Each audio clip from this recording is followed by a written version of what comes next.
Selamat pagi, Assalamualaikum warahmatullahi wabarakatuh, sahabat Tristan. Jumpa lagi di channel Balai Tristan, channel yang memberikan informasi terkini tentang perkembangan SMK di seluruh Indonesia. Kali ini kita akan menuju Yogyakarta bagian barat. Kita akan melihat bagaimana kawan-kawan SMK Negeri 1 Godean berkiprah. SMK ini mengembangkan kompetensi unggul yang akan menjadi pilar di dalam pembangunan sumber daya manusia Indonesia. Sahabat Tristan.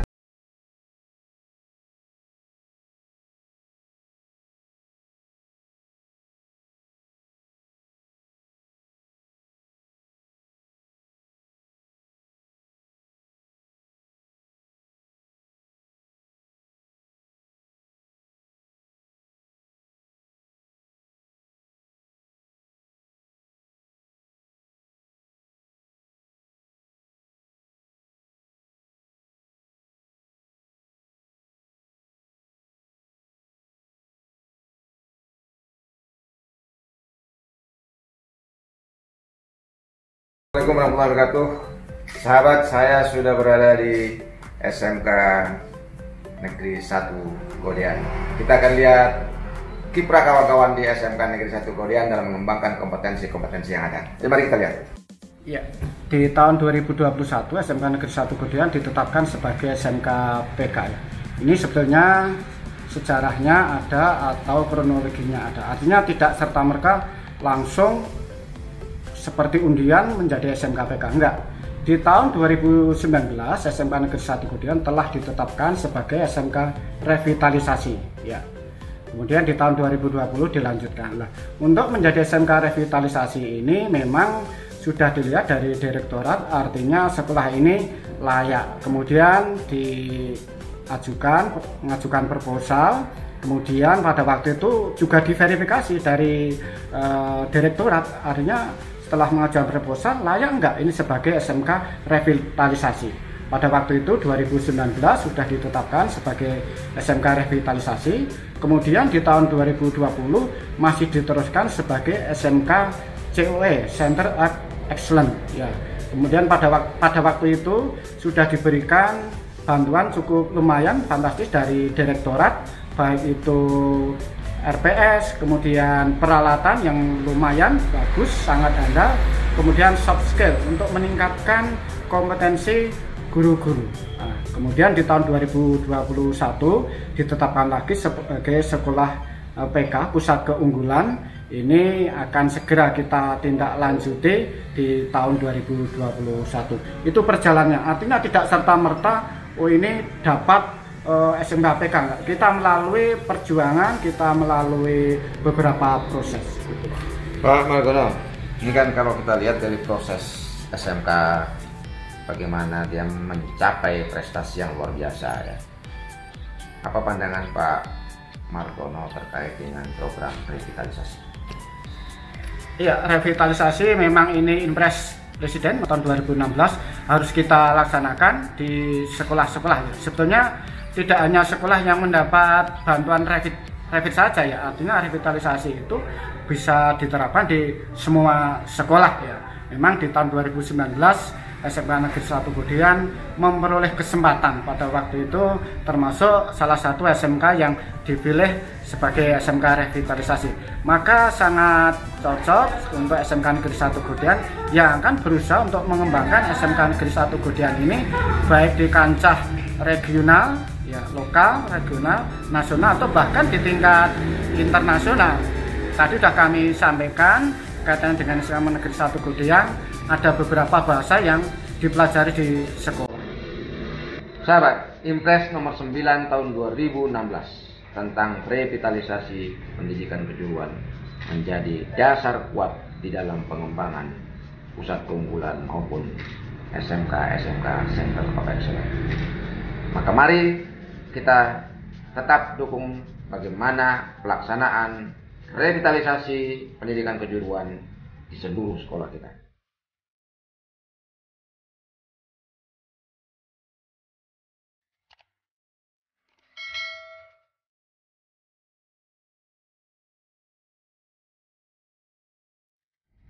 Sahabat, kita menuju ke lab multimedia.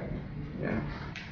Kebetulan di sini kita ditemani oleh Pak Martono, Kepala Sekolah SMK Negeri 1 Kodian. Sambil menuju labnya itu kita berbincang sedikit tentang bagaimana SMK Negeri 1 Kodian ini mengembangkan 4 kompetensi yang ada. Pak, bagaimana strategi dalam mengembangkan SMK Negeri 1 Kodian ini, Pak?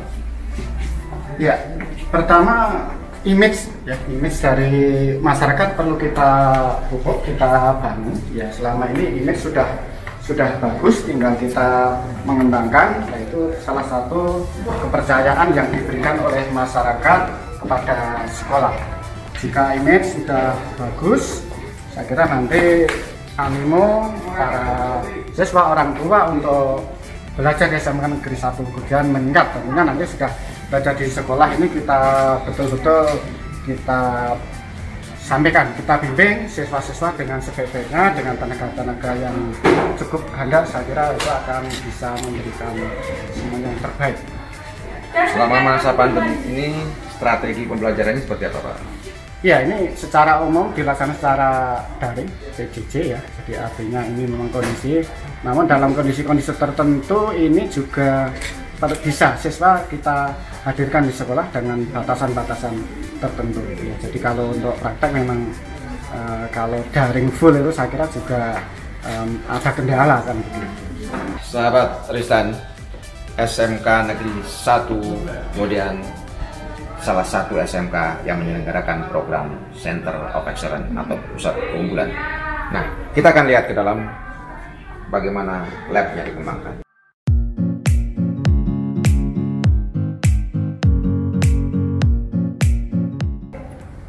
Sahabat Ristan,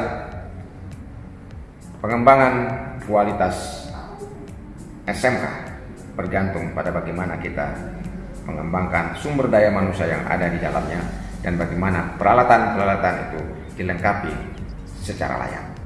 SMK Negeri 1 Kodian salah satu SMK pelaksana program Center of Excellence juga mengembangkan peralatan-peralatan sesuai dengan kebutuhan sekolah dan sesuai dengan kebutuhan siswa, sesuai dengan kebutuhan industri. Pak Margono, ya. Dalam pelaksanaan Center of Excellence ini apa saja yang sudah dilakukan? Sudah menerima bantuan dari direktorat, baik itu fisik berupa bangunan RPS, kemudian peralatan juga sudah dibantu dengan nilai yang cukup fantastis patung itu. Kemudian dari soft skill kita sudah melakukan beberapa kegiatan untuk meningkatkan kompetensi para bapak dan ibu guru. Ya.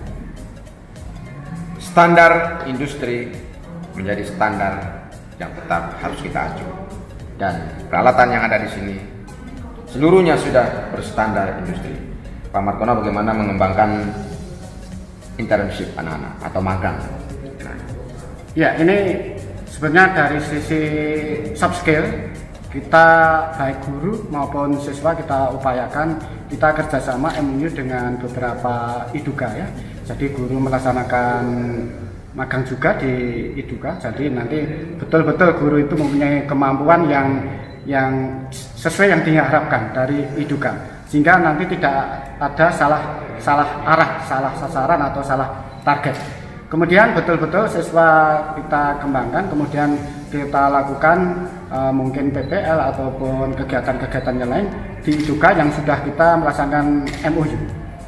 Selama masa pandemik ini kan banyak hambatan di dalam proses praktek anak-anak. Nah, bagaimana sekolah, khususnya sini kepala sekolah, mengatasi hambatan-hambatan di dalam pembelajaran selama masa pandemi ini?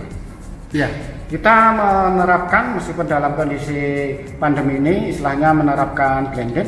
Jadi ada daring ya, daring itu jelas kita laksanakan. Kemudian karena ini produktif itu kalau full daring saya kira ada istilahnya kendala. Makanya dengan bagaimana caranya kita mengupayakan dalam periode tertentu siswa itu juga kita latih di sekolah yang mana betul-betul menggunakan alat yang sesuai dengan harapan IDUKA. kebetulan juga di sini ada penanggung jawab dari labnya, penanggung jawab lab. Nanti kita tanya bagaimana strategi pengembangan laboratorium multimedia.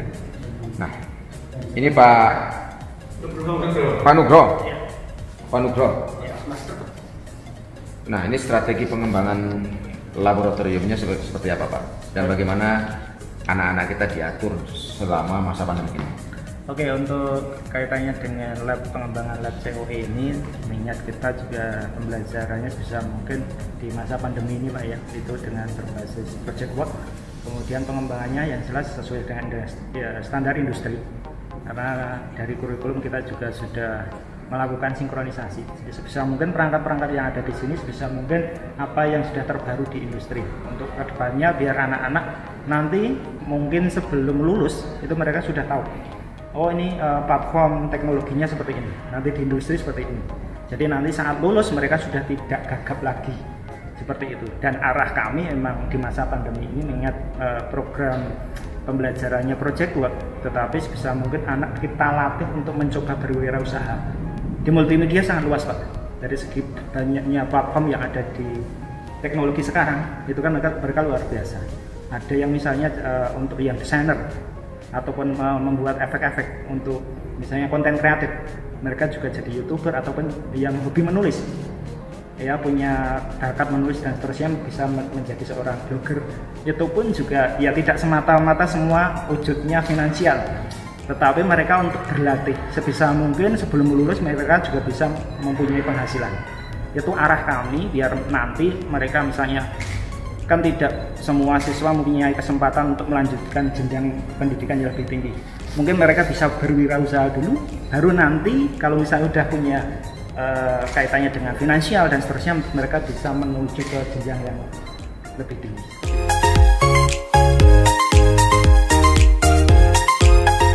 Ini studio podcast dari SMK Negeri 1 Godean, ya.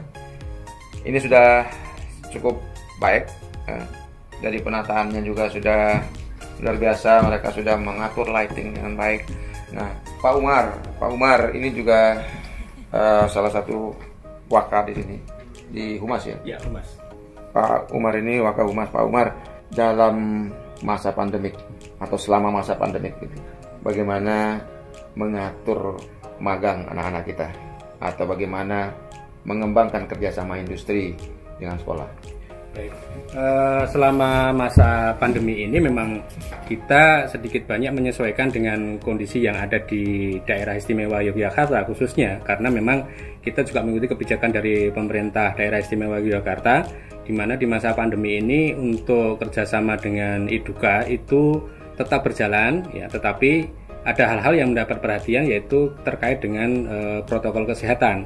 Misalnya untuk kerjasama dengan industri, masalah magang ataupun PKL, itu kita tetap bisa melaksanakan, tetapi batas siswa yang mengikuti itu menjadikan permasalahan bagi kita. Artinya yang dulu bisa semuanya itu magang, tetapi sekarang agak terbatas, dikurangi.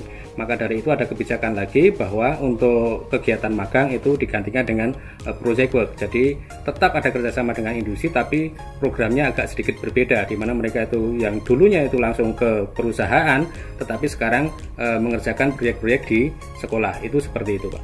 Dalam rangka untuk meningkatkan kompetensi guru-guru khususnya produktif, beberapa program kita ikuti, mungkin diantaranya adalah upskilling, itu juga kita lakukan, kita sampaikan kepada guru-guru. Kemudian beberapa kegiatan yang belum lama ini juga sudah kita laksanakan yang berkaitan dengan program COE sudah berjalan, untuk yang PK belum.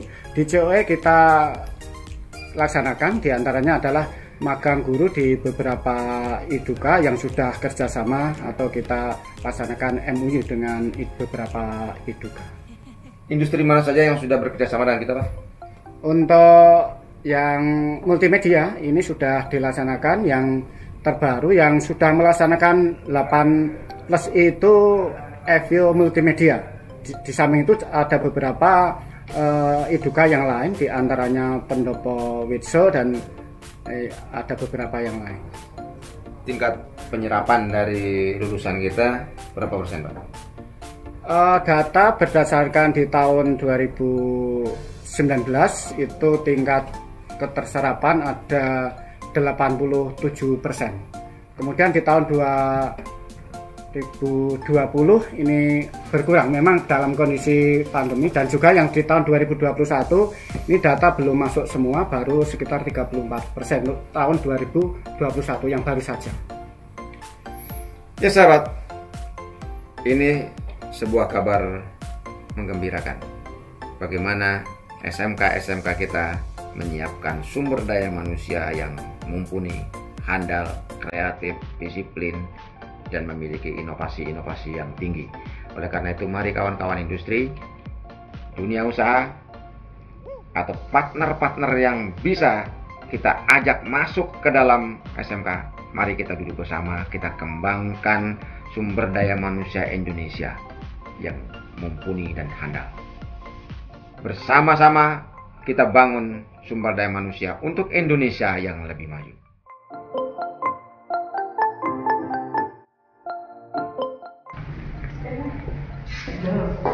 Ini hasil kerja anak-anak, jadi mereka sudah mengerjakan printing untuk vaksin.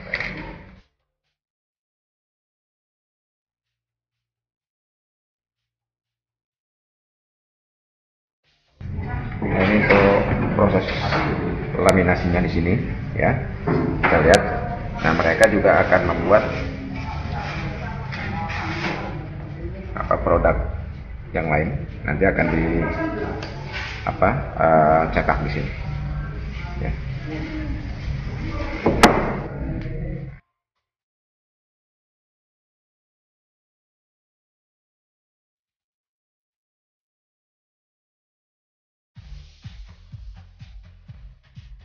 Sahabat Tristan, selain multimedia, SMK Negeri 1 Kodian juga mengembangkan kompetensi OTKP, otomasi perkantoran.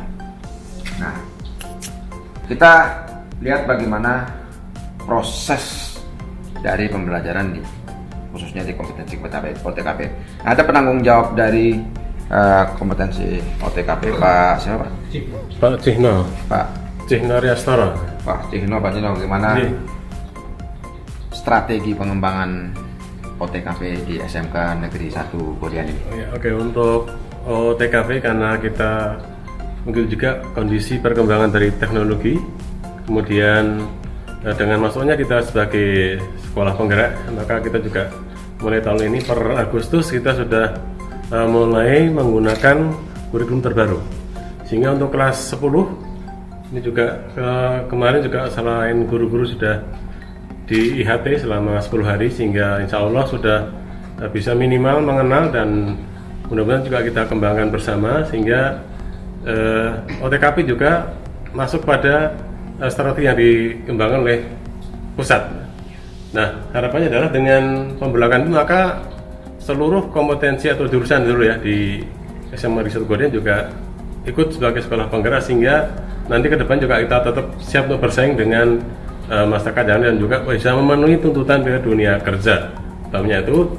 Dan mudah-mudahan juga kami mohon doanya tetap lancar ya semuanya, sehingga walaupun sekarang dalam kondisi pandemi, melalui berbagai strategi pembelajaran, siswa diharapkan mampu untuk menguasai kompetensi yang ditetapkan, sehingga dari capaian kompetensi diharapkan nanti bisa dalam prosesnya mudah-mudahan juga nanti kita segera diizinkan untuk praktek walaupun secara bertahap, dan juga sebagian tidak seluruhnya mungkin siswa juga kita akan lakukan. Nah, ini karena juga kita akan terapkan hasil IHT kemarin, Pak. Jadi kalau sudah kita kuasai, maka insya Allah juga siswa tetap bisa mengikuti pengembangan walaupun tidak 100% untuk tatap muka seluruhnya.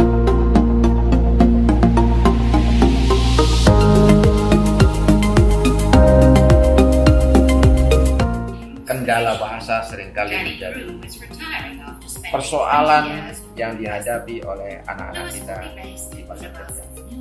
SMK Negeri 1 Kodian memutus rantai itu dengan mengembangkan lab bahasa. Di sini anak-anak kita dididik untuk memahami dan menguasai bahasa sesuai dengan kompetensinya masing-masing dan sesuai dengan keinginan yang mereka pilih.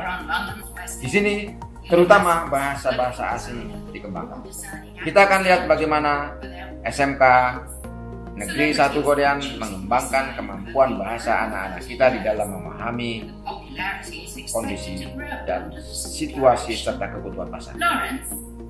Bahasa merupakan jendela untuk memahami kebutuhan industri dalam pergaulan bisnis yang lebih luas. Pak Margono, selain bahasa Inggris yang diajarkan di sini, bahasa apa saja yang dikembangkan untuk mendukung potensi anak-anak kita? Memang kalau bahasa Inggris kan semacam keharusan untuk dilaksanakan di sekolah, tapi untuk SMK Negeri 1 Godean ada kekhususan. Artinya di sini juga mengembangkan bahasa Jepang. Mengapa kita kembangkan atau kita pilih bahasa Jepang? Mengingat bahwa untuk pasaran global bahasa Jepang juga sangat penting ya. Artinya untuk teknologi saat ini kiblatnya kita masih ke Jepang. Oke sahabat, jadi di samping bahasa Inggris, bahasa Jepang menjadi penting dikembangkan. Namun demikian, bahasa-bahasa lain juga perlu segera kita berikan sebagai bekal kepada anak-anak kita di SMK. Di antaranya adalah bahasa Jerman, bahasa Perancis, bahasa Cina, Korea, dan Arab. Mari terus dukung pengembangan bahasa untuk meningkatkan kompetensi anak-anak kita di SMK. Nah, ini laboratorium bisnis daring dan pemasaran. Nah, bisnis daring dan pemasaran ini dikembangkan sebagai salah satu kompetensi penting di SMK. Nah, kebetulan di sini ada siswa yang sedang praktek, ya. Mbak siapa, Mbak? Nilam. Iya. Mbak Nilam ini salah satu yang mengambil kompetensi bisnis daring dan pemasaran. Apa kesannya sekolah di bisnis daring pemasaran SMK Negeri 1 Godean? Senang bisa mengetahui beberapa cara menggunakan komputer, mempelajari bagaimana menggunakan alat-alat teknologi yang lainnya. Sudah memiliki akun untuk bisnis daring? Belum. Apa rencananya ke depan setelah lulus? Mau bekerja di Alfamidi atau toko-toko yang jalur dengan ini. Kerja di jalur yang sama. Iya. Oke, terima kasih. Jadi anak-anak kita yang di sini dididik untuk memiliki kompetensi dan kemampuan untuk bidang bisnis daring dan pemasaran. Nah, ini adalah salah satu yang saya kira penting dikembangkan. Sahabat Tristan, bisnis daring akan menjadi bisnis yang sangat prospektif ke depan, sehingga anak-anak SMK yang terutama di kompetensi ini harus benar-benar digali potensinya untuk bisa memiliki bisnisnya sendiri, mengelola bisnisnya sendiri. Mari kita lihat bagaimana perkembangan bisnis daring di SMK-SMK yang ada di seluruh Indonesia.